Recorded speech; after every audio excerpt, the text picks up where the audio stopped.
الحمد للہ رب العالمین والصلاة والسلام علی خاتم النبیین اما بعد فاعوذ باللہ من الشیطان الرجیم بسم اللہ الرحمن الرحیم۔ آج انشاءاللہ ہم اپنے پہلے سبق کا آغاز کریں گے۔ دعا ہے کہ اللہ تبارک و تعالی ہمیں قرآن کریم درست تلفظ کے ساتھ پڑھنے کی اور قرآن پاک کو سمجھنے کی اور اس پر عمل کرنے کی توفیق عطا فرمائے۔ پہلا حرف ہے الف۔ الف پہلا حرف ہے الف۔ الف کو کچھ لوگ الف بھی پڑھتے ہیں، الیف بھی پڑھتے ہیں، اور اس کو زیادہ کھینچتے بھی ہیں، اس کے اوپر کبھی پیش بھی پڑھ دیتے ہیں، تو یہ درست ادائیگی اس کی نہیں ہے۔ درست ادائیگی ہے الف۔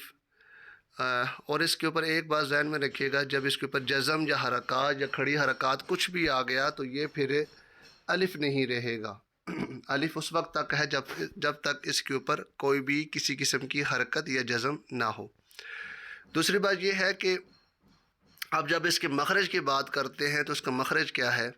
اس کا جو مخرج ہے وہ ہے انتہائی حلق۔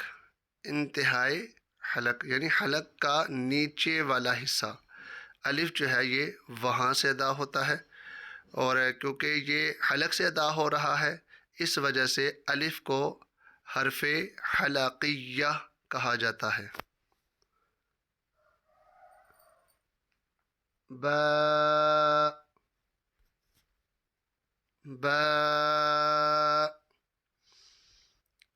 با شفتین سے ادا ہوتا ہے۔ شفتین عربی میں ہونٹوں کو کہتے ہیں، اور کیونکہ با دونوں ہونٹوں کے تر حصے سے ادا ہوتا ہے۔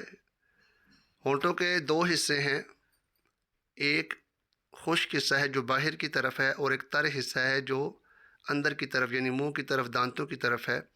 تو با جو ہے وہ دونوں ہونٹوں کے تر حصے سے ادا ہوتا ہے۔ تو کیونکہ ہونٹوں سے ادا ہو رہا ہے اس وجہ سے اس کو حرف شفویہ، حرف شفویہ کہا جاتا ہے۔ اگلا حرف تا۔ تا تا زبان کی نوک اوپر کے دانتوں کی جڑ سے ادا ہوتا ہے، اور اس تا کو ہم نے باریک پڑھنا ہے، موٹا نہیں پڑھنا، یہ تا باریک ہے۔ نتا کہتے ہیں دانتوں کے، یہ جو سامنے والے اوپر کے دانت ہیں ان کی جو جڑ ہے، تو جڑ کے ساتھ جو تالو ہے اس کے اوپر لائنیں سی لگی ہوئی ہیں۔ یہ جب بندہ منہ کھول کے اگر انگلی وغیرہ لا کر محسوس کرے تو یہ ہمیں لائنیں سی نظر آتی ہیں دانتوں کے ساتھ اوپر، اس کو عربی میں نتا کہا جاتا ہے، اور اسی وجہ سے اس حرف کا نام حرف نطعیہ رکھا گیا ہے۔ اس کا نام ہے حرف نطعیہ۔ اگلا حرف ثا۔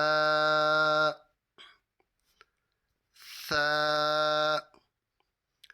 ثا کو بالکل نرمی سے ادا کرنا ہے، سختی سے ادا نہیں کرنا ہے، جیسے سا ایسے ادا نہیں کرنا، نرمی سے ادا کرنا ہے۔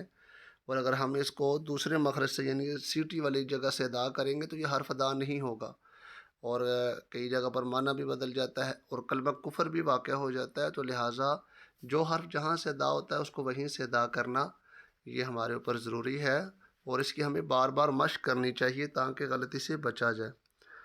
اس کو حرف لثویہ، لثویہ کہا جائے گا، اور اس میں اس کی ادائیگی میں بالکل نرمی لائی جائے گی، سختی کے ساتھ یہ حرف ادا نہیں ہوگا۔ اگلا حرف جیم۔ جیم جیم زبان کے درمیان اور تالو کے درمیان سے ادا ہوتا ہے، اور اس کی ادائیگی میں تھوڑا سا اس کو کھینچ کر پڑھنا ہے ہم نے، تیزی کے ساتھ نہیں پڑھیں گے، مکمل اس حرف کو ادا کریں گے۔ جیم جیم ایسے نہیں، مکمل ادا کریں گے۔ کیسے پڑھیں گے؟ جیم، اور یہ زبان کے درمیان، تالو کے درمیان سے، اور اس کا جو مخرج ہے اس کا نام ہوگا حرف شجریہ، حرف شجریہ۔ دوبارہ سے سن لیتے ہیں۔ الف حلق کے نیچے والے حرف سے ادا ہوتا ہے، اس کو حرف حلقیہ کہتے ہیں۔ با دونوں ہونٹوں کے تارے حصے سے ادا ہوتا ہے، اس کو حرف شفویہ کہتے ہیں۔ تا زبان کی نوک اوپر کے دانتوں کی جڑ سے ادا ہوتا ہے، اس کو حرف نطعیہ کہتے ہیں۔ ثا زبان کا سرا اوپر کے دانتوں کے اندرونی کنارے سے ادا ہوتا ہے، اس کو حرف لثویہ کہتے ہیں۔ اور جیم زبان کے درمیان، تالوں کے درمیان سے ادا ہوتا ہے، اس کو حرف شجریہ کہتے ہیں۔ امید ہے آج کا سبق آپ کو سمجھ آ گیا ہوگا۔ انشاءاللہ اگلی ویڈیو میں نئے سبق کے ساتھ حاضر ہوں گے۔ السلام علیکم ورحمۃ اللہ وبرکاتہ۔